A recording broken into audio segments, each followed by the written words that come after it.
Hi there, welcome back to my channel. My name is Ivana. I'm here to talk about the mid-year freakout tag featuring the best and the worst books I've read so far this year. I'm a little out of practice here because it's been a few months since I recorded anything. If you're back here, thank you so much for bearing with me as I finish graduate school and finally get certified as a librarian. I'm so excited to be back here to chat with you about books. I hope you have a nice beverage. I have some ice cold pineapple seltzer on here. Isn't this the cutest mug you've ever seen? It's one of two mugs that Kat has gifted me and I'm so thankful. They're so cute. And then I'm placing it on a coaster that I actually made with Kat. I feel like this has been the year of me exploring crafts and doing things with my hands. I might have only read 30-something books so far this year. We're at the end of May, but at least my stress is under control and I've been able to do things that I love. So let's get started.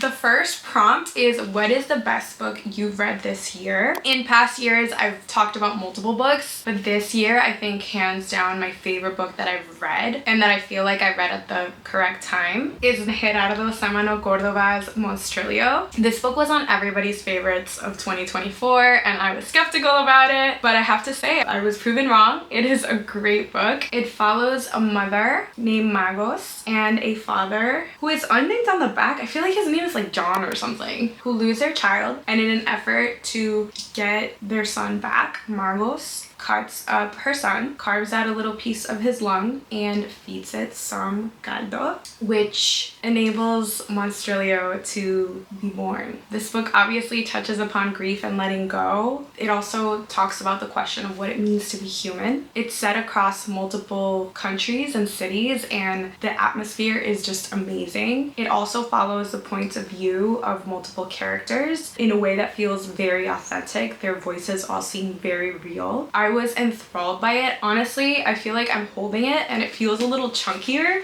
than I remember it being. I suppose it's like a little over 300 pages, but it went by so quickly. Even though I was reading it quickly, I still took my time with it. I made sure to pause and take breaks because it just was so thrilling and sad, but also so hopeful. The book is also very queer and touches upon this idea of family and how the concept of family can look many different ways for different people. I've been chasing the high of this book. This is like soft horror and it's so beautiful and I hope to one day reread it. So if you're on the fence about reading this one, please just read it. Go for it. I also love the UK cover so much. The next question is the best sequel that I've read so far, and surprisingly I have an answer for that, Either Or by Elif Batuman. I'm very surprised that I really loved this series. I had always toyed around with the idea of reading The Idiot, but I heard from multiple friends of mine that it was just kind of a boring book and that it dragged and that the pacing was a little bit slow. And I was at Trident Booksellers with my coworker Kelly and she was like, this is my favorite book ever, you should read it and you should read the sequel. And I was like,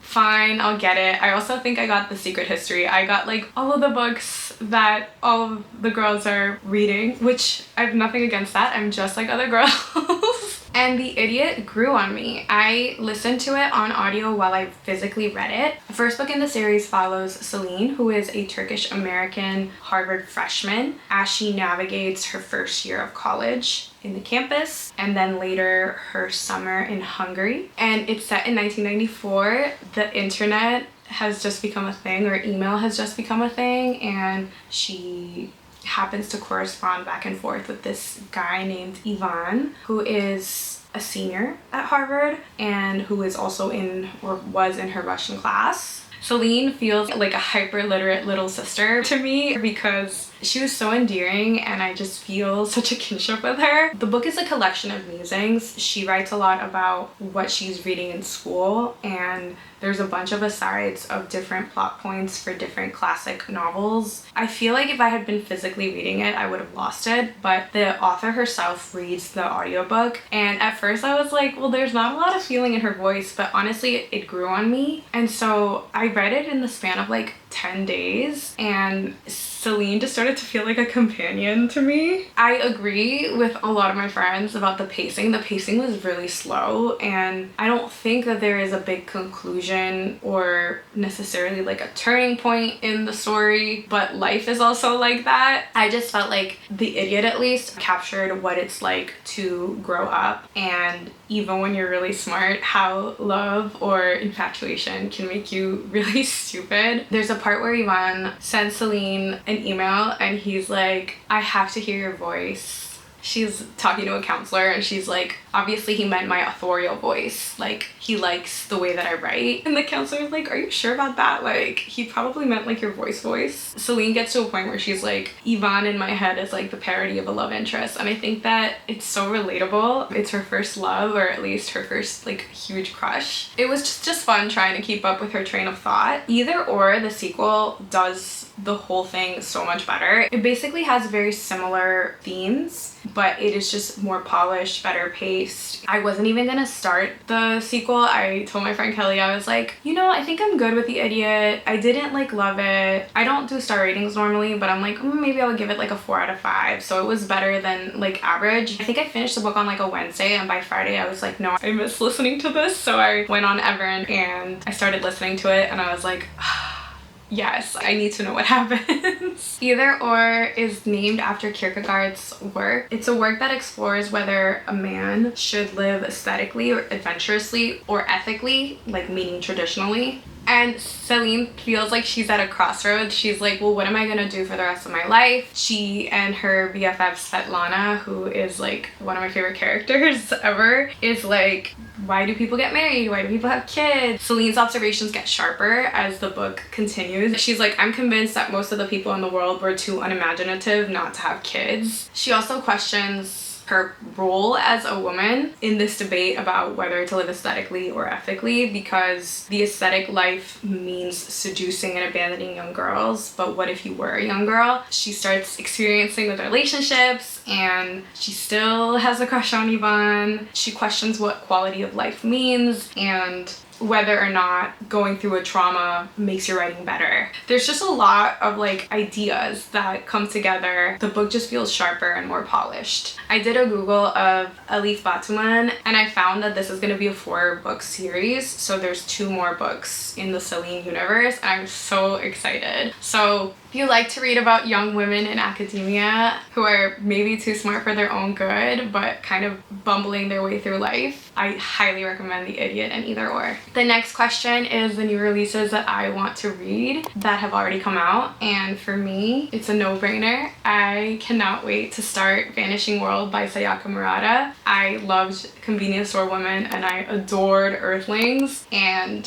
this book just feels very up my alley. I love how Sayaka Murata touches on taboo subjects. I love her imagination, and I love how her works question societal conventions, and this book feels like it's no different from that. This is set in a world where sex between couples has completely vanished, or so we think, and children are born through artificial insemination only. I also think that in this book, cis men can get pregnant, and everybody gets called mother by children, and children are raised communally and don't have names. And I I'm dying to read it. So this might be my next read. It just feels like it's going to be really good. Another recent release that I really want to read is Bibliophilia by Sarah Chihaya. This is a memoir where the author explores how books have shaped her life and maybe led to or helped her through breakdowns. It begins with a bibliography of texts in order of appearance, and it sounds really intriguing.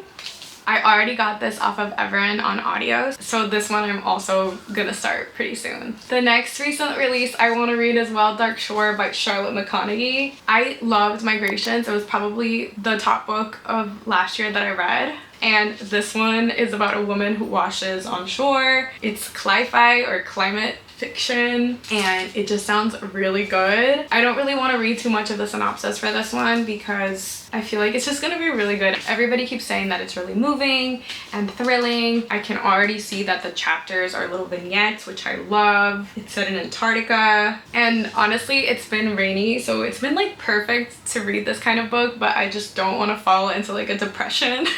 I've been trying to stay upbeat because school has been bringing me down a little bit because I just have so many assignments to do that I'm waiting for the right moment. I think this would be perfect to read during a thunderstorm in the summer when all of a sudden everything goes dark and it gets chilly and you can open the window and hear the lightning, and I can put some lo-fi beats on YouTube and like really set the mood.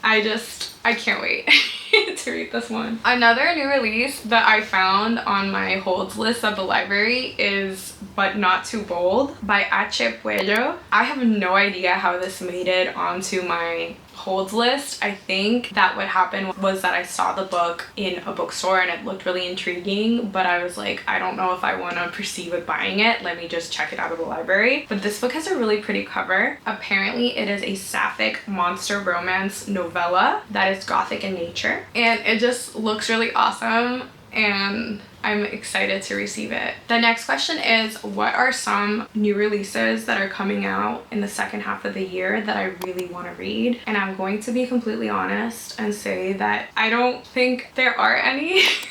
I feel like I have a lot of books and I want to stick to whatever I have in my shelves, and I don't want to force myself to read more books. So I'm gonna change this prompt to what are some classics I want to read by the end of the year, because now that I am a school librarian in a secondary school where the students have to read classics or new classics their junior and senior year and they get to choose which ones they read, I want to be able to recommend books widely. And so I'm going to read Franz Kafka's The Metamorphosis. We're actually reading that for book club at my school, and we figured that since the school year's ending, we're gonna read 2 novellas and then call it a day. So we're reading The Metamorphosis, and then afterwards we're reading The Little Prince, which I've never read and I'm embarrassed to say that. Other classics that I want to read by the end of the year are Pride and Prejudice by Jane Austen.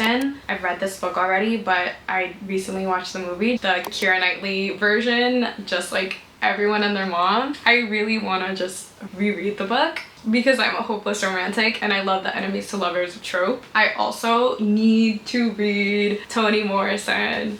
So I want to read Sula, and I also want to read Beloved because they sound like the most fascinating out of all her novels. At least the synopses do. But if I get to one, at least that'll be an accomplishment. I feel like I have this mental block with Toni Morrison because she is so great. I'm worried that I'm not going to understand the symbolism or whatever, but I just need to bite the bullet and do it, especially if I want to recommend it to other people. I just want to read more classics. That's also one of my goals for the year, and I think I've been pretty good about it. So this is documentation that I'm going to read Toni Morrison this year. I also would love to read Mrs. Dalloway by Virginia Woolf, but it's okay if I don't read it this year. I can also read it next year. I'm normally not a hater online, but the next section is the biggest disappointments. And I have to say, I'm not having a terrible reading year, but I have been disappointed by many books. And I don't know what that says about me, that I continue these books despite not wanting to read them. Although in my defense, a lot of these were buddy reads, so I just did it out of loyalty to my friends.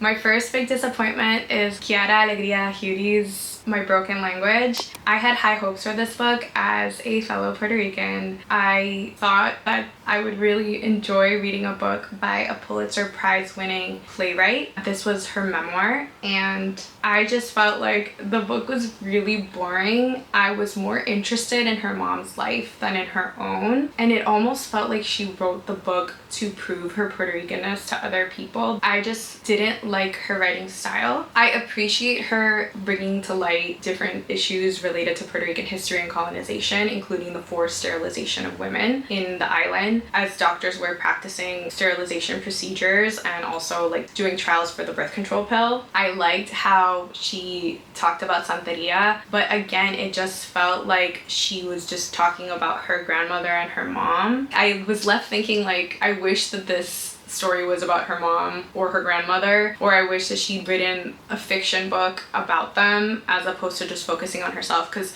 her whole thing was that she was good at school and like school opened doors for her, and because she was able to go to a great school and because she was so smart and because she had all these influences, she was able to become a successful playwright. And I don't want to take away from that, but I also just like, if most of your life is going to school, like I just don't care. I'm looking at my notes right now, and I also almost wish that she'd written a history book about Puerto Rico. Another thing that pissed me off about this book was her selective use of tildes or acentos. She would put tildes or accent marks on different people's names, but then she wouldn't put tildes on the Perez women in her family, which that's her mom's maiden name, and that's my last name too, or one of my last names. And it's like, girl, like get a copy editor, like that name needs to have a tilde, like what are you doing? Maybe it's just me being hard on her, but I just felt like she kept the reader at arm's length. She revealed so much about other people in her family and not enough about herself, or maybe she's just not that interesting, who knows. Another disappointment was Mouth, which has like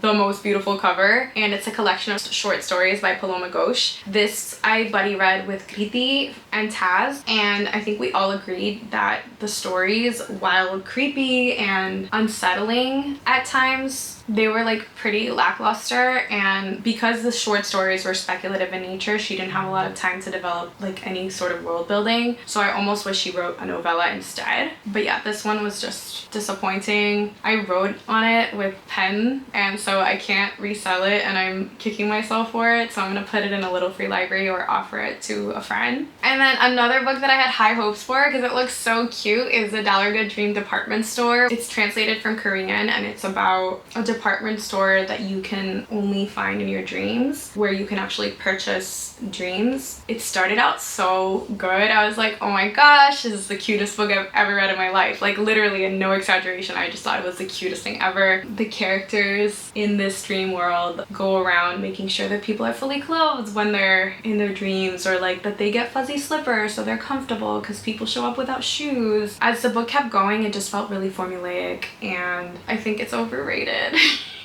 And repetitive and boring. The next question is, what has been the prettiest book that you've purchased or been gifted this year? And I have a couple. In addition to this beautiful book that I talked about already, I love this fake embroidered cover of The Secret Garden as well, especially the back. It says, "Where you tend a rose, a thistle cannot grow." Beautiful. I love the cover of this novella by Sylvia Plath, Mary Ventura and the Ninth Kingdom.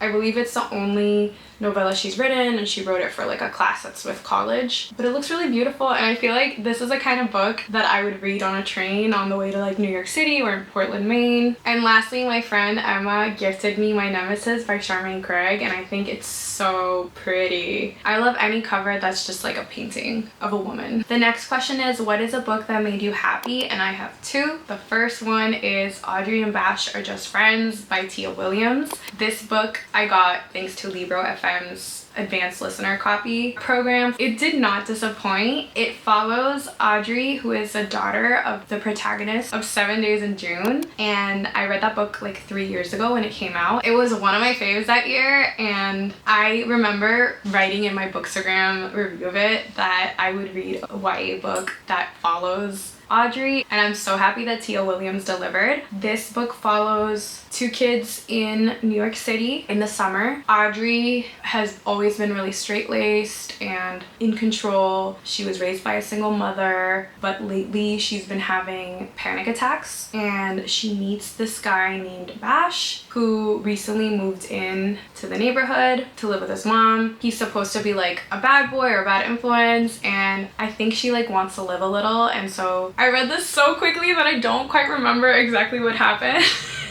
But for some reason, she wants to have like a summer of firsts, and she wants to break out of her shell, and she thinks that Bash is like the perfect companion to help her do that. And so we go around New York City, we go to Coney Island, and they fall in love. And it was so sweet. It had really good mental health rep. It was just a really heartwarming book. I forgot how much I enjoy a really well done YA romance. and I really hope that Dia Williams writes another YA book. It's funny because after I finished that book, I tried to read a couple other YA romances and none of them hit, so I DNF'd them. It's such a precious story. If you're ever in need of a pick-me-up, I recommend it. And then the second book that I read that made me so happy was recommended to me by Kat from Lit with Kat, and it is Garlic and the Vampire by Bree Paulson. It's a graphic novel about a little garlic who lives in an idyllic village, and she suffers from anxiety. She lives with her other vegetable and fruit friends, and everything is going well until they realize that a vampire has moved into their little town, and since she is a garlic, she's the only one who can actually confront the vampire and see what's up, because of course vampires and garlic don't mix well. And so she goes on like a hero's journey to figure out who this vampire is and to keep the people in her town safe, and she has to overcome a lot of anxiety to do that. And it's just cuteness overload. It's super funny. It's just a good book to read if you need a quick read and you're having a bad day. I was having a tough day at work and I was just feeling really stressed, so I actually read this at work. It like took me like 15 minutes and I just like laughed and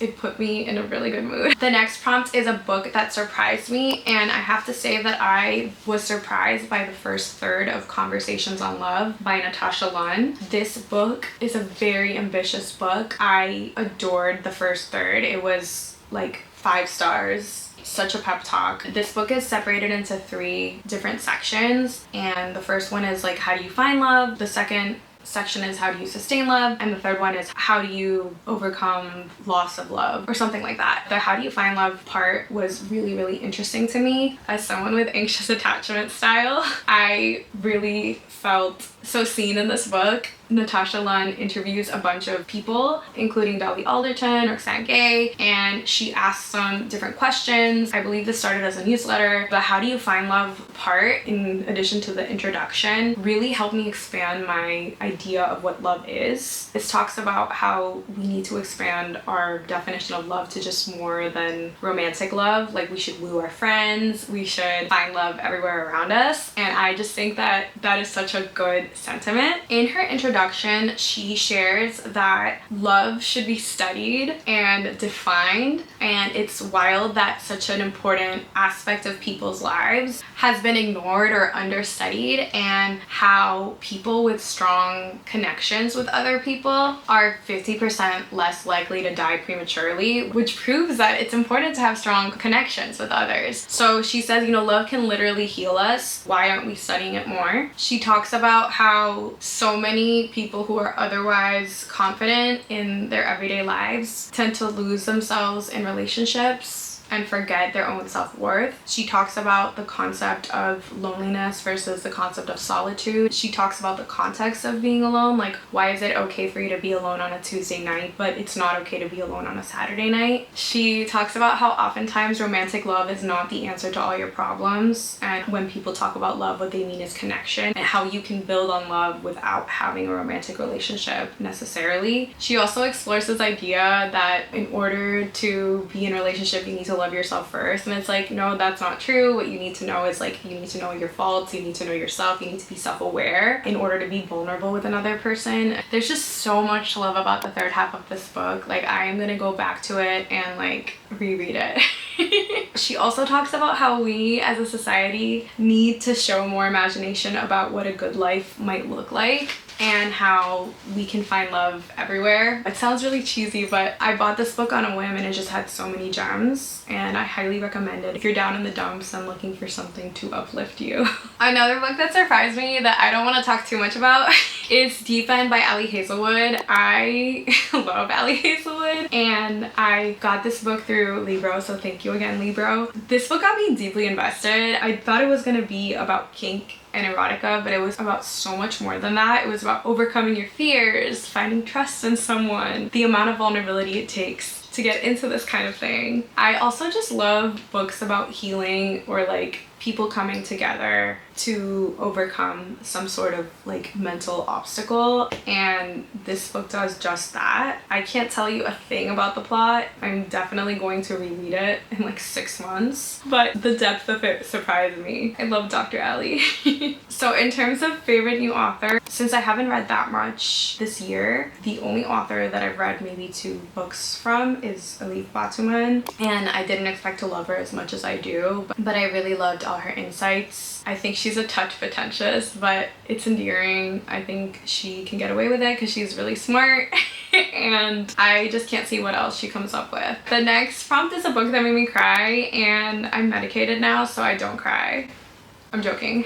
But I haven't really cried, so I'm gonna change this prompt to a book that made me cringe, and that hands down goes to Tuna Rejection by Tony Tulatimuti. This book was extremely cringy. I despised every single protagonist, and yet I loved it. I ate it up because that was the point. This book is a short story collection that's like loosely connected, and it follows different rejects. We have incels, we have rich misogynistic bros, we have a guy that reminds me of my neighbor, and we have people with extreme fetishes. The audiobook for this is phenomenal. It has a narrator per story, and that was really awesome. I inhaled this book and it really left me open mouthed so many times. This book is about the lies we tell ourselves, how often we create our own problems, how many of us become our own worst enemies. This book has to do with how quickly we are to label people as toxic, but how likely it is that those other toxic people are likely to be calling you toxic to their own therapist. This book also deals with the intricacies of cancel culture, how people paint other people as villains in their lives. There's this story about a woman who becomes desperate to become her male BFF's new girlfriend after they sleep together,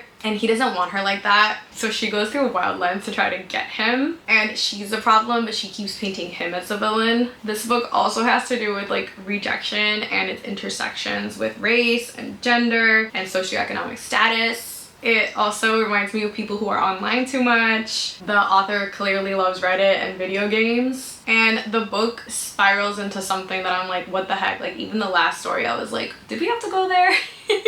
Actually, there's a whole story that I'm like, did we have to go there? But I'm glad that I was listening to it on audio and I just like sped it up and listened to it, and I was like, oh my god, this is too much. But it was really good.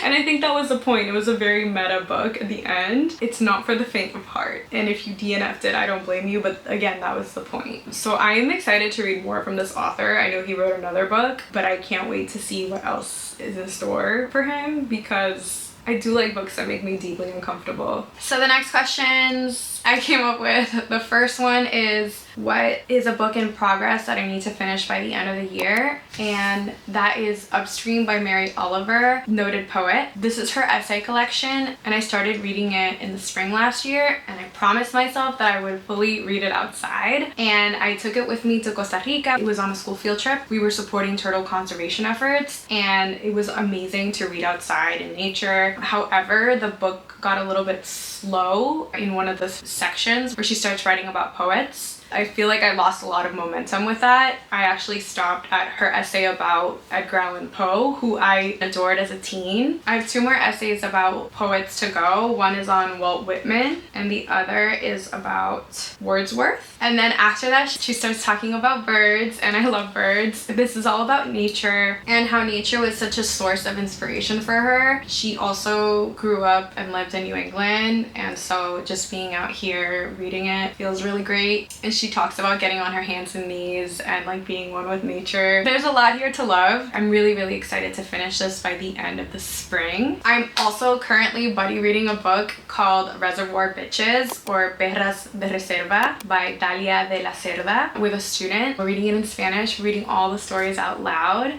It's a short story collection about bitches, as the title suggests. De la Cerda is a Mexican author. She's a badass, and the book is so good.